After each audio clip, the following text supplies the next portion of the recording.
On this show, we follow the money, and when VSiN decided to launch our own store, the smart money was on Shopify. Getting the VSiN store off the ground was easier than we expected, and Shopify's templates and AI tools had us look incredible and professional from day one. Zero coding required. Shopify checkout keeps sales moving smoothly, and returning customers can complete a purchase in one click. Built-in analytics, you always know what's selling and where your customers are coming from and how to keep the momentum going. When questions come up, and they will, Shopify's AI assistant Sidekick is there with answers so you never lose momentum. You can check out the store at vsin.com/store. And if you're ready to build your own, all you need is the idea. Shopify handles the rest. Start your free trial at shopify.com/vsin. Shopify.com/vsin. Again, that's shopify.com/vsin. Follow the money. That's what I always say. You always follow the money. Yeah. This is Follow the Money with Mitch Moss and Paulie Howard on VSiN. Thanks for checking in, as always, watching on YouTube TV, listening on SiriusXM Channel 158, iHeartRadio, TuneIn Radio, or any of our great affiliates across the country. Doug Kazarian filling in for a vacationing Paulie Howard this week. Right now, coming up on the 100th minute of this match. It's 2-1 Argentina. They had 9 minutes of stoppage time here, and we'll find out how much time we actually have left. There was that defender we were talking about that was down. That happened right after 90 minutes, so the ref had to extend it. We just don't know. For sure. We just don't know, though. Yep. We don't. That's the thing. We'll never really know how much time they really have on this. So DK still has the live lineup right now, and they have Argentina at 3,500 in the money line. They're minus 8,000 to advance. There was a book I just asked you during the break. There was a book in Las Vegas that had minus 33.33, meaning you had to lay $3,333 to win 100. I'm like, is that worth it right now? With like 4 minutes ago, no. But, that's what we call the bridge jumpers, right? 100%. That's exactly what it is, yep. It's like trying to pick up a nickel in front of a steamroller. It's like, is it really worth it? You're faster. You should be able to get the nickel. Can they get one here, England? You know who I feel bad for? Our buddy Steve Wiss and Nigel Seeley. Yeah. You had a 1-0 lead. And by the way, we're on X at VSiN Live at Mitch Moss Radio at Doug Kazarian. For those of you watching the show, listening to the show, and taking in this game as well, this is from my buddy Robert, who said, England, I could not agree more. They should be embarrassed, score, and try to sit on it, ? They were the favorite. Don't play for the win. Now they need to battle again. They were the better team through the 1-0 lead. Now, since that moment, they played not to lose. Right, when it was 1-1. Yeah, he's 100% correct. I hated the philosophy overall. It's part of the reason why. It's kind of like that Knicks-Spurs game, right? Maybe not early, but like at some point you have to stick to what you're doing and play basketball, because in that sport there's a shot clock. So it's damned if you do, damned if you don't, and there's a lot of revisionist history when the Knicks come all the way back, and it's like, why were the Spurs shooting 3 with 15 on the shot clock? Well, there was 9 minutes to go in the game. You can't just milk the shot clock and get a good, high-quality shot with 3 seconds to go. Now, substitution patterns, you sit a guy here. I think Mitch Johnson blew it. He didn't call timeout. There's other things you can criticize, but it's a lot easier for us to sit on a couch. I think the coach, I'm always going to defer to blaming him on certain bad decisions because he's sitting there and all he has to do is think. But guys in the heat of the moment with guys running at him, like De'Aaron Fox's breakaway, I understand it, but he's hurt. Like that's why he didn't lay it in. I'm convinced if he weren't hurt, it would be an easy lay-in. Or dunk. Yeah, something like that. Yeah, he could dunk the basketball. Now, it's not like he didn't know he was hurt either, but just the muscle memory takes over, and also gauging where OG is, chasing him down and whatnot. That's very different than a Kenny Atkinson not using the use it or lose it timeout. Sure. That's just plain stupid and, frankly, fireable. It's over. It is over. Argentina, not only do they advance, they come back and they win on the money line on the 3-way. And that was 1-0 England for most of the second half of that match. What were they when it was 450 to advance for England? What was Argentina in regulation? In regulation, it was a nice hefty number. All right, I got an analogy for you. Is this Duke Butler in the championship game? That's a bit strong, I think. Argentina's not Butler, but just who they've gone through, sort of like surprised to be here, given where they were. but Spain's going to be favored. This Argentina, the best they've played is the last, 20 minutes. Yeah. And again, you go back the previous 3 matches, and that's why I hated England's how they changed how they played in this match. They were the better team, and like Argentina didn't do much at all. Right. And then it's 1-0 England, and then England decided to, okay, we're just going to play defense now. That's it. I can't. They should get shredded for that. I think that was a horrible job by that club and by the head man. Yeah, I'm in excited charge. to hear what the experts have to say, because one thing I've noticed with the France loss is Mbappe's basically calling out his coach. Yeah, the he did. strategy they had, 3 versus 2 in the middle of the field with some other X's and O's. And don't forget, after England won against Norway, there was a back and forth because right away Tuchel, he was not happy with their performance, and Bellingham's like, what? A win's a win. He's like, really? This is what you're going to say as soon as we won the match to advance to the semifinals? I'm looking at 2 different books right now. They have similar numbers up. That is, unless you want to bet Argentina. DK has Spain minus 164 to win it outright. Argentina plus 134 at FanDuel. Spain's minus 170, but Argentina's plus 155. You can get 21 extra cents on Argentina if you like them. Talking to odds makers with USA, they said that maybe in the championship game they would skew the numbers. But until then, they're going to play it out. I wonder if there's liability at all on Argentina or anything like that with Messi. I don't think so, but you just wonder if that's maybe represents the difference there. Sure. The Golden Boot, you know what? FanDuel just had it up, and they took it off. But Messi, because he won this match, did not score, though. Oh, they still have it up, actually. Yeah. So Messi is still tied with the amount of goals scored with Kylian Mbappe. They each have 8. Mbappe leads because of the assists overall. Now, Mbappe, we'll find out. Will he play the third place game at all on Saturday against England? But Messi is minus 250 right now. Mbappe is 2-1. So I said yesterday, I can't wait to bet against the loser of France-Spain in the third place game. Now, given how England lost, I'm not so sure. Yeah, that's well said. I mean, if this would have been a runaway freight train for Argentina, either way, actually, maybe those guys play. But to lose like this, it's coming home, and then you blow the lead, and you just got to be sick to your stomach how it unfolded. And I think we need to keep an eye on, because my understanding is France has a young guy who doesn't even play, a striker, who's like going to be awesome, is awesome in Premier League. He's like 21 years old. He might play. And we saw in the Turkey-USA game that second unit go attack, and they want to win. So if we do have some backups in, it might actually be better. We have to keep an eye on some of that. So I would just be careful. Typically, though, third place game, and again, the odds makers know this. It's all relative, but third place games are usually great over bets. Yeah, my takeaway is not going to change. This is not a prisoner of the moment. I said it during the match. It's Spain. Right. Spain is just, I would not have said this against England. Really? I want to bet Spain still again, but I would have been on Spain probably against England, but I think England had a good chance to maybe prove me wrong with that one. Spain's clearly a better than Argentina. I mean, clearly, in my opinion, better than Argentina. And you could disagree again. I don't pretend to follow this stuff every single day, throughout the entire year. Will they botch the game situation like England did up 1-0? Park the bus too early? Here's the thing. When they were up 1-0 against France yesterday, it looked nothing like this. Correct. They still had the boa constrictor wrapped around that attack of France. And their execution, that second goal that they scored, I've watched that from that aerial view because it's so popular right now, like on social media. I've watched it like 5 times today. Yeah, they turned vanilla. England turned vanilla here. Totally. I'm going to bet Spain here. I bet right now if we had, I don't even want to ask them to come on, but because they're probably so dejected. I bet if we had Meatman or Nigel Seeley on right now, they would be absolutely disgusted at how England flipped and how they played after they scored that goal. That's my bet. Argentina trying to be the first team to repeat at World Cup in over 60 years. Brazil, 1958 and 1962. Obviously, having Messi gives you a better chance, sometimes because it's 4 years apart, the peak version of your roster and things like that. I think that's what makes it more difficult than it is getting everyone's best shot, blah, blah, blah. Sure.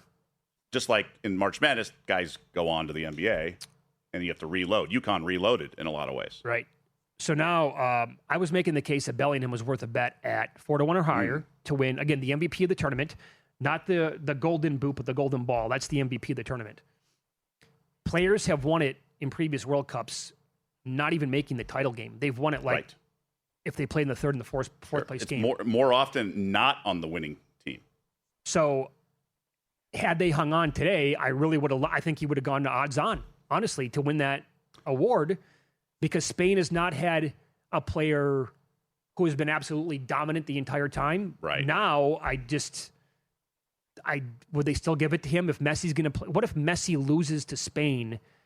And I'd be very interested to see what this golden ball is, because so am I. I think Messi should be like -$6. I don't think that's going to be what it's. I don't think they'll do that. I don't think Spain has a guy that can win. I mean, now he didn't score today. I get it, but he's been so instrumental in the teams in the final. He's Messi. Yeah, here's another reason why I like Spain. And thanks to Gordon on X for reminding me of this. A full extra day to prepare. And this was an absolute war today for both of these teams. They have plenty of energy to be dancing right now. Like if we played the Super Bowl the week after the AFC and the NFC title game, but the NFC game was on Saturday and the AFC game was on Sunday. Right. Would we not say that extra day, it might be a big edge to the team that played on Saturday? Probably. I mean, we've seen some quick turnarounds for wildcard weekend to the following weekend. Sure. Yeah. Yes. The Monday team never plays Saturday, right? No, they play the Sunday.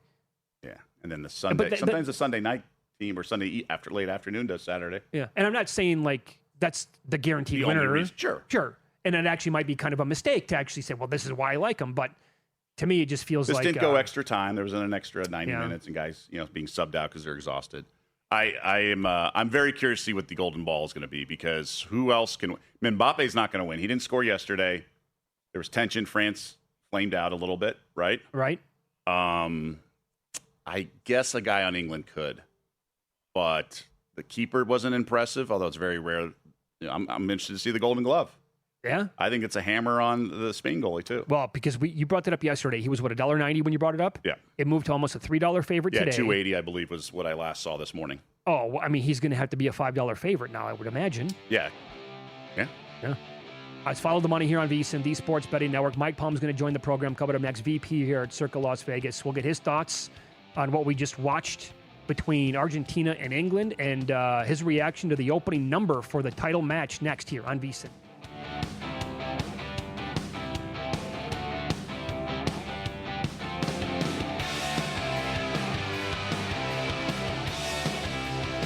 So you're listening to this podcast because you want an edge. But what if I told you you're only halfway there? You've got the mindset. Now it's time to get the toolkit to match. Here's the thing. Pro bettors spend thousands on data and tools, but what they don't want you to know is you can get the same edge for a fraction of the cost with VSiN Pro. With VSiN Pro, you get access to expert picks, public betting data, prop projections, powerful tools, analytics, and more. Tap the link in the description and see why thousands of bettors are already using VSiN Pro to cash more bets.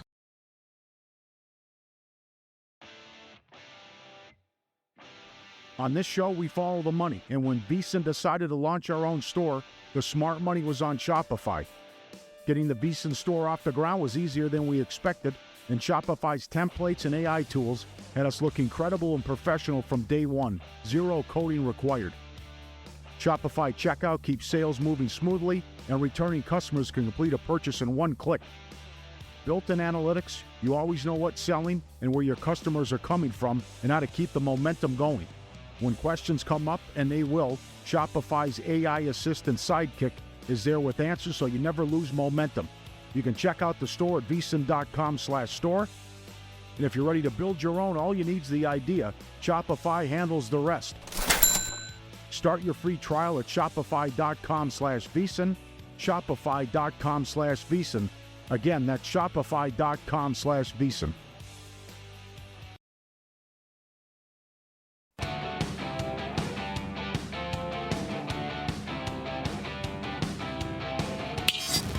This is Follow the Money on VSiN.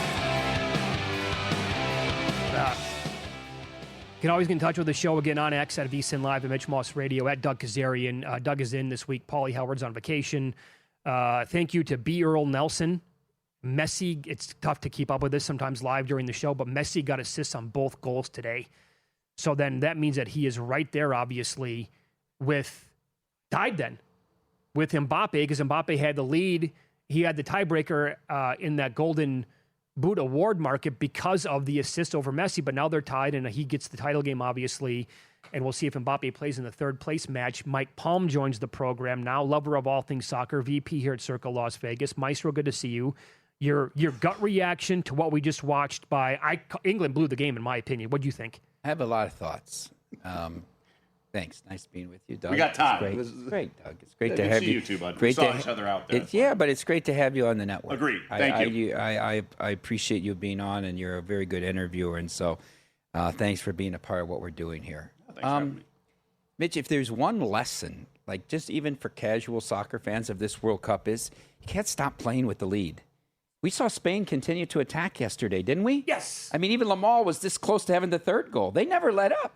They continued their possession game. They didn't try to pack it into a coil. They didn't hand the ball off and punt, right? And that's what we've seen. England suddenly went into this defensive mode in the second half.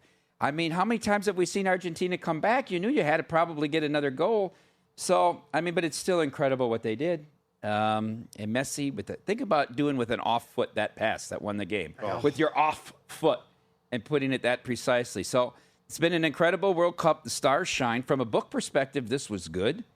What we didn't need was England in regulation, was the only loser of the four outcomes today. And also England was the only team left that was a negative result for the book in the futures markets, because we took a few big bets right before they played Norway when they were still 5-1. So from a book perspective, it was good. I'm still a little shell-shocked, though, watching the last from the 85th minute on in that game. Oh, I mean, Argentina. Plus 1,800, by the way. 1,800 is one of the bets, yeah. And then I saw some people said plus 900. Obviously, depends on the time of the game. Sure. But that's what it was on the three-way line, down 1-0. Yeah, down 1-0 to win three-way, like, okay. Regulation. So your gut reaction then to this one as well, Mike. Books are posting. I know I haven't seen it yet here at Circa. Some books have Spain $1.64, as high as $1. Shop around if you like Argentina. Like I said, there's a 21-cent difference out there in Argentina if you like them. I was listening to Christopher Sullivan, who was a guest on Amal and I show 5 years ago, and we had it. Was our soccer guest. He's been on the network doing shows, played for the U.S. men's. I think he's a great guest.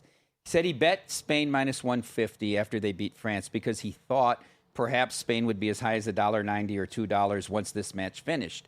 I was sitting there thinking in the 85th minute after they tied it, boy, these teams are going to play an extra 30 minutes. Right. They have a one less day of rest, and you're going to play in heat and humidity in New Jersey on Sunday afternoon. Maybe Spain will be $2 no matter who wins here, right? That didn't happen to the benefit of Argentina. Obviously, they didn't have to play an additional 30 minutes in Atlanta. It's hard to argue with Spain from this perspective. And a friend of mine who's a professional bettor, but doesn't bet soccer daily, right? He bets the World Cup. He bets Champions League, right? Said, have you ever seen a team that was number one that was so disrespected as Spain? Right? They're number one going in. They were the pre-tournament favorites. They drew with Cape Verde, and everybody said, they won 37 straight matches without a loss, ranked number one, beaten France twice in the last 2 years, right, including the Euro 6-0 head-to-head with that one guy in the lineup. Right. And they were like dismissed because France had been so dynamic and had so much depth and scoring. I mean, Spain is still the best team in the world here. Should be a terrific final. I will say this, and this is just a geopolitical thought. If Argentina wins on Sunday, how quickly does Europe fold as a continent? I mean, we already know their population is going to be cut in half over the next 100 years. Africa is going to be the size of Asia. They don't have kids. They have no religion. What's going to happen here? Spain is playing for Europe continuing here. They're going to be a leper colony in 200 years. For the continent. They're playing for the continent now here. You touched on it. Mitch and I were on the show yesterday as well, and we touched on Spain, and I felt that there was huge value as well. Mm-hmm. Given all the variables, you mentioned the heat, one less day of rest. Yeah. What's stopping you from betting Spain if the price? I'm seeing 160. I don't know. I guess the invisible hand of FIFA kind of encouraging Argentina. They didn't do anything here. Morocco, I mean, really, Morocco, not necessarily in this game. Egypt game. Egypt. Yeah, it's ridiculous. The two same things. You review one, you don't review the other. We had like the Vikings kicker in England. The ball against England hits the wire. That was absurd. Isn't that absurd? And they still deny it. Well, wait a minute. A hair. It senses a hair, but it doesn't sense the TV wire. I like Spain a lot. It doesn't stop me. I'm going to lay the price with Spain. And if I lose, I lose, and just crown Messi the greatest of all time. You can't be afraid to lose a wager. You can't. And you don't bet it like it's everything in your account. No, you have to just bet it. Christopher Sullivan made a good point about whatever you're going to wager on today's game, save enough that you can maneuver in game, right? You're putting your whole bankroll, so you're hamstrung with whatever the result is. You always want to be operating in some position where you can create value on your ticket. We'll expand that coming up in about 10 minutes. We're talking about middling games. Doug loves to do it. And I love to do it in the W. Oh, yeah. I love to do it in the W. Basketball's the best. In all shapes and sizes, basketball, yes. So then how about this angle? Because Argentina, the theme here for this team has been all of the late goals, right? Mm-hmm. They're never out of these matches. How about you can get Spain right now plus 125 on the three-way. Or you could also bet Argentina to win via comeback. So grab Spain right now plus 125 on the three-way, and then if you want to like middle or get off that bet, assuming Spain scores first, you bet Argentina at that point. That's probably ridiculous, but the way it's been going like the last 4 matches, that's been how they've gotten here. It's a little more nuanced. Although the thought here obviously was, if one team got ahead 1-0, Argentina was much more capable of coming back than England. Yes. If Argentina would have got control of this game, I don't know if you would have seen an England comeback, right? They play very, very differently with the lead. We've watched Argentina be surgical with the lead when they have the lead in What games. I want to know is, from a soccer expert, maybe you can offer this up, was Argentina, when they were peppering England, looked like they were on the verge of scoring. Mm-hmm. Was that a tactical adjustment, or was that just them sort of selling out for the offense? Because when it went 1-1, they became the slight favorite, and is it just that much harder for England to sort of come off the mat after having because it wasn't a 90th minute goal. No, it was the 85th minute goal. Oh, okay, it was that late. All right, because they were peppering. Yeah. So what was very interesting is I was obviously looking at the totals market, Mitch. Yep.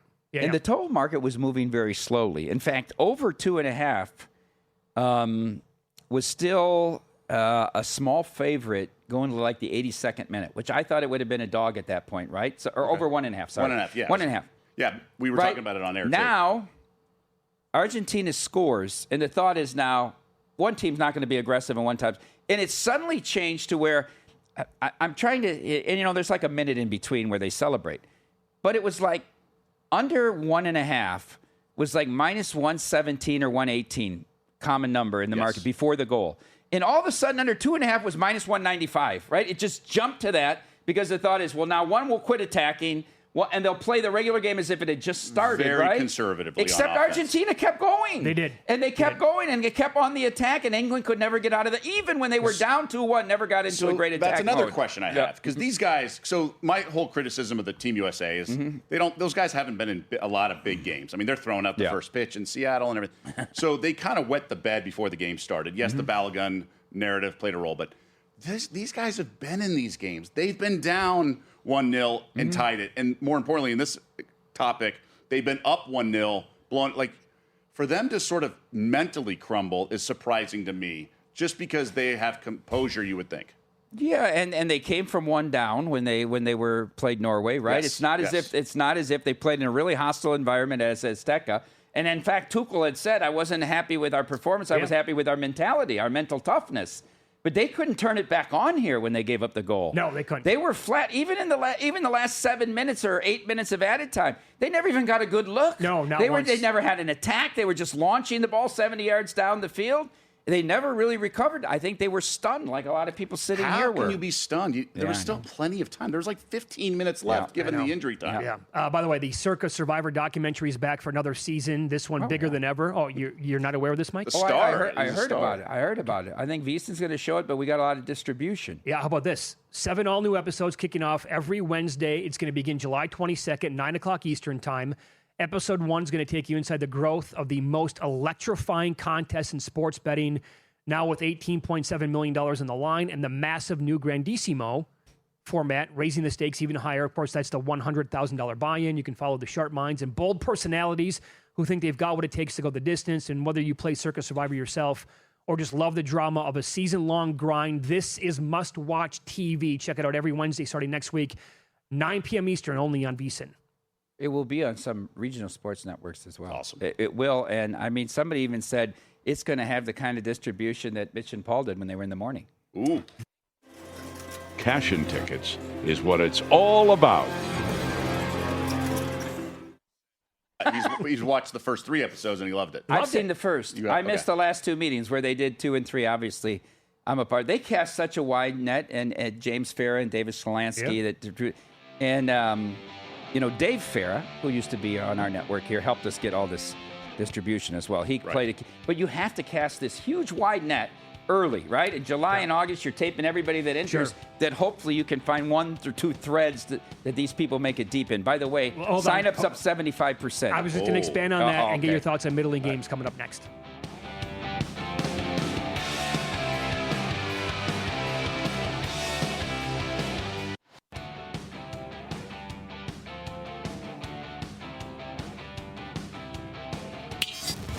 This is Follow the Money on VSiN.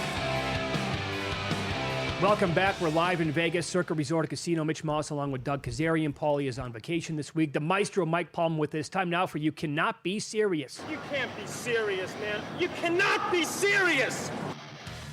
Mitch, you and Paul, I think, asked me maybe 6 or 7 years ago, would you trade your job with anybody? And I said, I dreamed growing up to be the commissioner of baseball.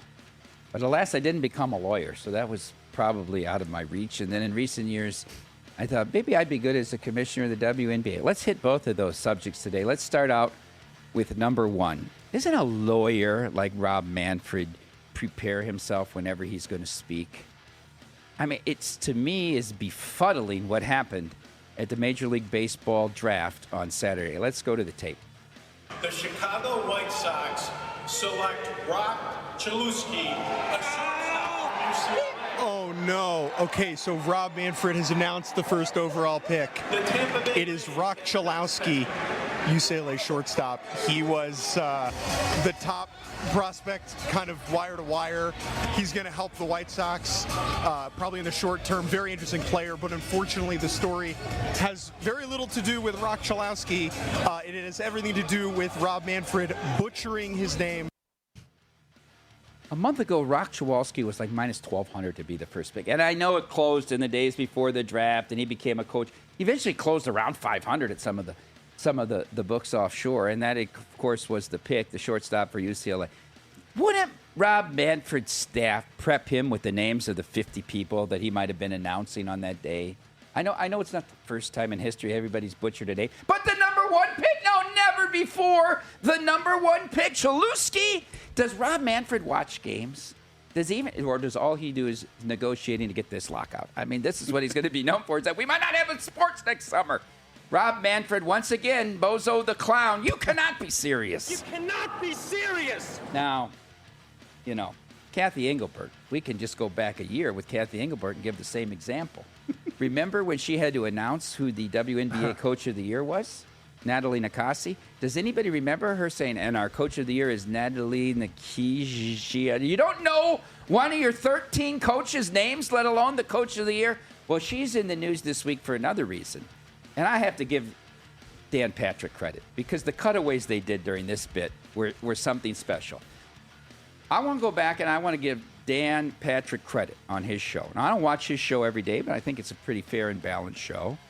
He was talking about Caitlin Clark her junior year at Iowa. He was. He's been long into this women's basketball and then following her saga in the WNBA, this now year 3.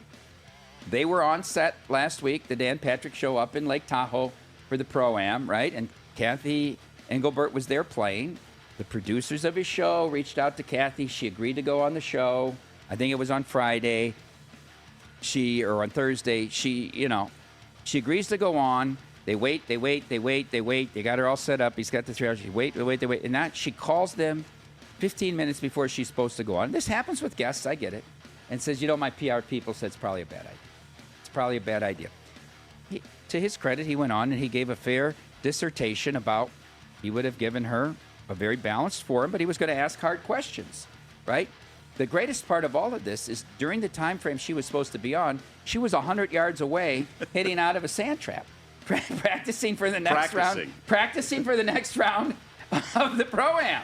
I mean, and the cutaways were so good, Doug. You produced a show. You ran a show on ESPN. The cutaways were just perfect. And then watching her chipping out of the bunker, it was so good.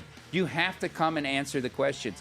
A week earlier, when Alyssa Thomas, during the loose ball scram, had her forearm on Caitlin's neck and her knee and her groin, and now it comes out the story, Adam Silver had to call up Kathy, you got to suspend her at least again. They were calling the commissioner's office that morning after the incident saying, can we get somebody to comment? Oh, she's traveling. Oh, this person's unavailable.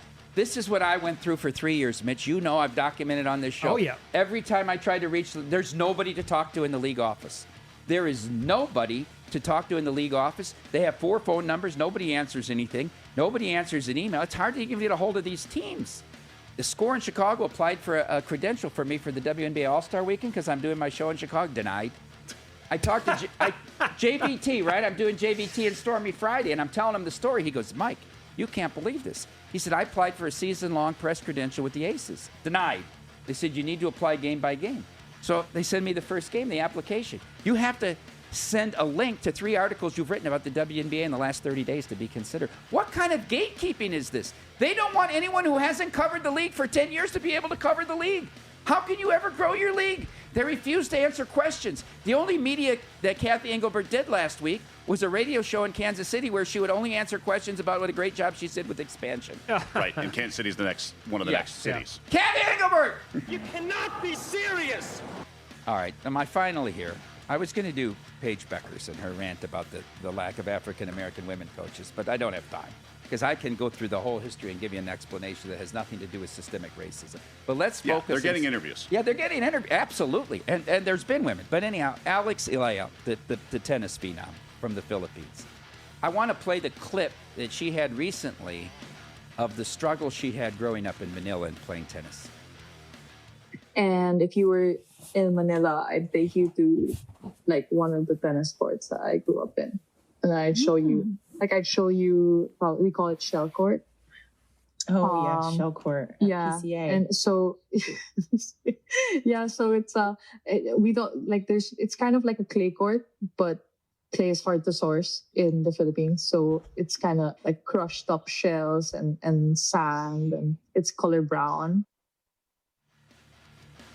I'd just like to give some brief context to this poor girl's story. Her mother is the CFO of a Fortune 500 company, an international company, okay? Her father is a multimillionaire businessman, and her uncle was president of the Philippine Sports Federation. So this wine and cheese story here of her tough beginnings is just a little bit hypocritical. Alex Ayala! You cannot be serious! Good job, Mike. Thank you. First time back with You Can't Be Serious in quite a while. Well, here. it's the World Cup. Our first time in the version World since Cup? the World Cup. Okay, so on that note, with the WNBA commissioner, there is one more game to bet on tonight. Both of you love betting on this sport, I think, anyway. Fever, 1.5-point favorites, total 165.5. This is a good game. I mean, I don't want to overreact, but on July 15th, this feels like a really good game tonight. Big game for both these teams, Golden State and Indiana. I bet both sides of this game. I took the dog in the over. I think the number has come down too much on the total. And I don't know how you can sit and comfortably bet an under on any Fever game, the pace that they play at. They want to get up and down the court, and when the ball goes through the hoop, they want to get it out and move up and down and try to get ISOs, right? And when Caitlin's in there, they play at a pace faster than anybody in the WNBA. Her and Olivia Miles just drive the bus. I also think the Valkyries are the only team that gives you 40 minutes of defensive intensity every game. There's other teams that have flashes of it. This team, I think this team has an outside shot at the title. Nobody else, Doug, has really put it together, the whole package. The Aces have yet to put together the whole thing, and I know Asia was out. If Fee comes back, I think that disrupts the chemistry a lot in Minnesota. The Liberty aren't at the level they used to be. I think there's a lot of vulnerable teams at the top, and Natalie Nakasi is a really good coach. And I think this Valkyries team, I bet them plus 122 to make the Final Four about 10 days ago. So I have 2 bets. The total, over the total is the bigger of the 2 bets, but I also took Golden State here. And on the Malinsky, the long road trip finally coming home. Little flat spot first game back, and Clark hasn't looked great. She's still got a minutes count, playing herself back into full game shape. Look, they've won 7 straight, they being the Valkyries. I'm not going to bet against them, especially with the Malinsky special for the Fever. The market obviously is adjusting quite a bit. So this number would have been different, but they led the league in 3-point attempts last year, did Golden State. Similar situation this year, and they go 5 out. And it's really hard to defend, especially when you have a big like a Boston. Does she really want to go out there and guard some of the stretch 5s that they have? So I would only bet, and one thing is, Valkyries are not going to be flat here. I know they've won 7 straight. There's regression, blah, blah, blah. The Fever don't get anyone on regression. They bring out everyone's best shot because frankly, there's jealous players of all the commercials. Sophie Cunningham's a role player, getting her own shoe. Maybe I think I read. So they're getting everyone's best shot. Did you bet the game? Yeah, I bet the Valkyries. Okay, so both of you are on I Golden like State the tonight. over. There's there's versions that I can do with this as well. There's derivatives, if you will. And by the way, if you're betting at Circa Sportsbook for a limited time, you can fund your wagers and contest entries, by the way, which should be massive with crypto using BurraPay and pay no BurraPay transaction fees. It's fast, secure, and another way Circa continues to innovate for sports bettors. Here's what you do. You visit BurraPay.com, BURRA pay.com. Learn more. Take advantage of fee-free crypto wagering before August 31st, exclusively at Circa Sportsbook. At Circa Resort and Casino, BurraPay transaction fees waived as part of campaign. Standard cryptocurrency network and exchange fees may apply. We talked to Derek about it yesterday and say, how you guys are welcoming this, Mike, and how, it's picked up a little bit here, which is good. We just had a customer do the max number of entries on all three with the crypto, and that's big.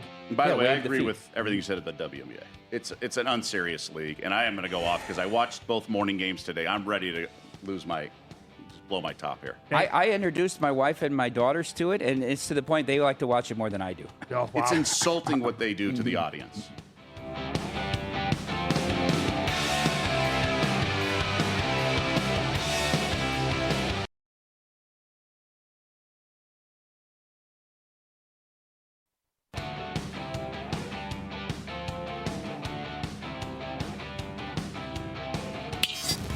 This is Follow the Money on VSiN.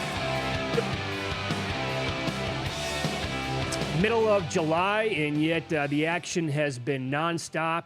Coming up in 15 minutes, Matt Vasgersian is going to join the program. We'll talk to him, get his thoughts about the state of the All-Star game in Major League Baseball and the second half of the season as well. Mike Palm was leaving. We were all fired up about the state of that game overall. I will say that now, really, for the first time in my life, it appears as if the players might not care at all about the All-Star game. And that's not good because it's the one All-Star game that we basically always had that we can rely on to actually be kind of a real game.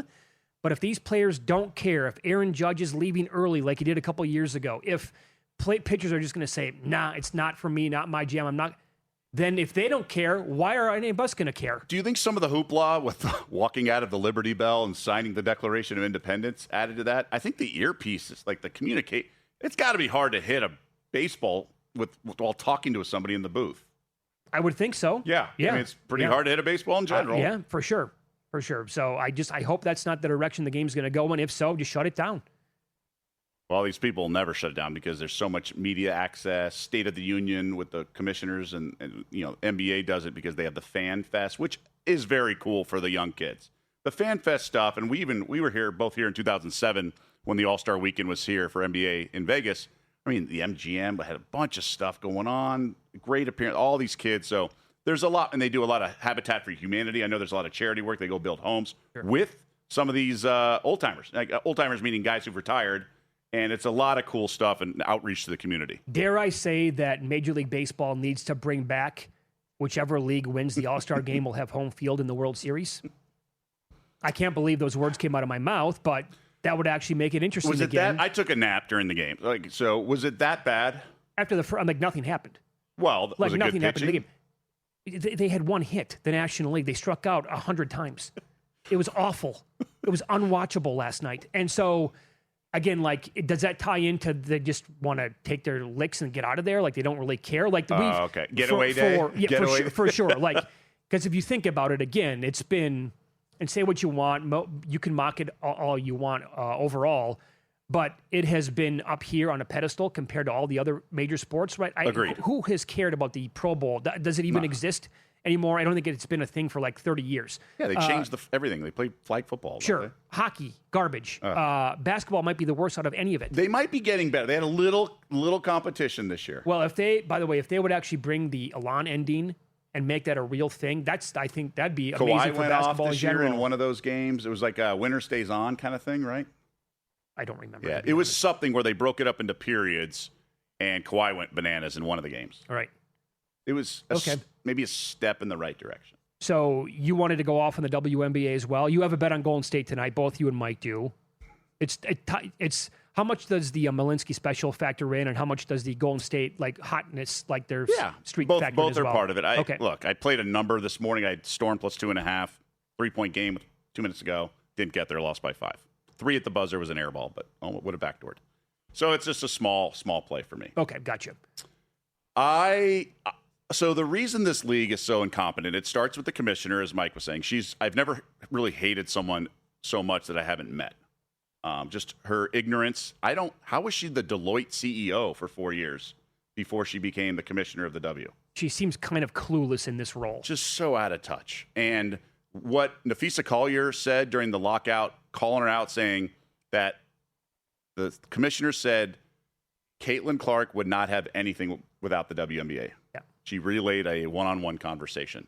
And I think she believes that. So this league has been around for 30 years. Okay, to the outside world, it was the majority for sure. And so this league doesn't want to kowtow to Caitlin Clark. And I agree with it to a certain extent. You don't want to just all of a sudden Olay on defense and let her score every time and be so grateful for the revenue she's helped generate, right? Mm-hmm. When Tiger started getting all the purse money increased, you didn't want guys missing 4-footers so Tiger would win every tournament. Right. This wasn't sort of the Make-A-Wish thing where you could get out of the way of the little kid, right? You have to... But it's the opposite end of the spectrum that does exist that's ridiculous. There was all that video of Kennedy Carter, Caitlin Clark as a rookie, cheap shot at her on the inbounds on the baseline, and then Angel Reese in the background of the camera shot celebrating. It's one thing to play hard and be a little jealous, sure, but it's another thing to absolutely go after your golden goose. And it goes back to, I used to host studio work and do all this like 10, 11 years ago for ESPN, and the mentality was we should make just as much as the NBA because we work just as hard. Yeah, sure. Skylar Diggins-Smith at the time would say that. And there's just a giant disconnect of your value. We even saw it with the T-shirt. Did she ever realize that the league has actually lost money like every single year of its I wasn't going to have that no? conversation with her in studio the one time she was filling in the playoffs. Something like Draymond Green's in the studio. Sure. So she was in the league and we were doing some stuff at halftime. She said that publicly, actually. I get what they're saying is they've helped build this league. College basketball maybe wouldn't have a TV deal without the WNBA and ESPN reaching out, and then Caitlin Clark became a overnight phenomenon. And if Caitlin Clark came around 20 years ago, maybe we don't have that. Because you know what? Kelsey Plum was the all-time leading scorer in college. Yeah. No one really cared about it. I interviewed her on SportsCenter after she became that night, and I had to do my homework and research it. Rachel Banham for Minnesota, I think is who she played for. She was bombing threes. She scored 50-something in a game. She had Caitlin Clark logo threes. For whatever reason, a lot of circumstance and things like that, I get the frustration, but the league needs to realize they are a penny stock that has shown some movement and upside, which drew all this money from outside world, and that's why the big TV deal came in. For them to wear those T-shirts last year, pay us what you owe us, O was the word that didn't make any sense. It was pay us what we're going to create and demand and generate. Like they started to generate the TV deal, and therefore the odds or the money should have gone up for sure. Salary should have gone up because of the TV deal, but they didn't owe them anything from the past. And there's giant disconnect. So all these players in this insulated bubble of the W have played hard. They play hoops and all this stuff, and they think that's why the W is finally somewhat popular. Because of years of working on eroding and breaking down walls. Sure. And that is part of the equation. It's just not a big part of the equation. And that's the thing is they haven't figured that out. No one's had to hit them. They've never just had that aha moment where they've realized. And that's what's going on. So now they're more eyeballs, Mitch, and I'll ask you. So they have a lot of amateur announcers, right? They don't have the elite. So like Prime this year has their best announcers, and they brought in Van Gundy for a couple games. And that's fine because they're new. But some of these broadcast teams, would you all of a sudden, after these people have put in 10 years, would you still have them do the play-by-play and the color for games that now have more eyeballs? Or would you go get bigger names? Interesting. It's a good question. Yeah, because today was a joke. The play-by-play person today, out of a timeout, someone went zone. And she's like, oh, my God, zone defense. Anybody who's watched the NBA says they do that for one possession just to maybe throw a wrinkle at whatever play was designed. And then an analyst, they don't know anything. They just don't. So the ball was coming up the court the next possession. The analyst says, I don't think they're going to stay in the zone. It's like, yeah, we can see that. It's man to man. It's not like the ball hasn't been inbounded yet or something. So it's just stupidity. They don't understand holding ball for the last shot. They barely understand 2 for 1. They foul in the bonus 90 feet away. There's just so much elementary stuff. And my biggest beef is that they're embarrassing themselves by not criticizing their players. There'll be someone today after a free throw, run free to score a layup with a whole huge pass. There was no criticism of how do you let that happen. It was what great vision all the way down the court. Sure. There's complete breakdowns on defense or missed layups, and they don't criticize any of it, and it's insulting to the viewer. Okay, so I'll be completely honest. The sport 25 years ago was absolutely unwatchable across the board. It was the worst product imaginable. They had multiple Shaqtin' a Fool moments every game. Okay, so it's clearly better today than it was. Correct, because it's the trickle-down effect, But I still have to tell you, and I'm betting the WNBA more now than I ever have in my entire life. You do it you pay attention. And I will tell you that when I have bets on this sport, I almost refuse to still watch because it's still, in my opinion, it's better. It is so far from great that I can't handle it. No, it's not. It's exponential, though, the learning curve and everything. It's way better now. Oh, no question about that. Think about how bad it was years ago. I had a couple of live bets on the Aces Fever game the other night. And it was pure torture watching that game because of the unforced errors and stuff that you would see, no offense, like at Y leagues, right? That would not happen. It's just like, are you still kidding me with this? It's 2026.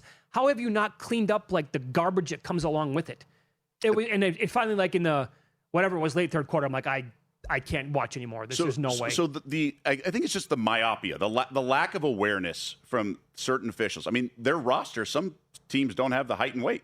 5 years ago, 3 years ago, they didn't have any weight for any players. Just the amateurness of it all is frustrating. And I think just they just want to go back to the way they were doing things. And it's kind of like, honestly, when legalization happened and I started hosting a daily wager and there was this community of betting was just so aggressive. Yeah. They didn't realize I had actually a Vegas background and whatnot, but that's what it is. They're so territorial and they almost don't want what's behind all this money. Crazy. Up next, we'll get into the second half of the Major League Baseball season. Now that the All-Star break game is behind us, Matt Vasgersian, MLB Network, coming up on Follow the Money. It's VSiN, the Sports Betting Network.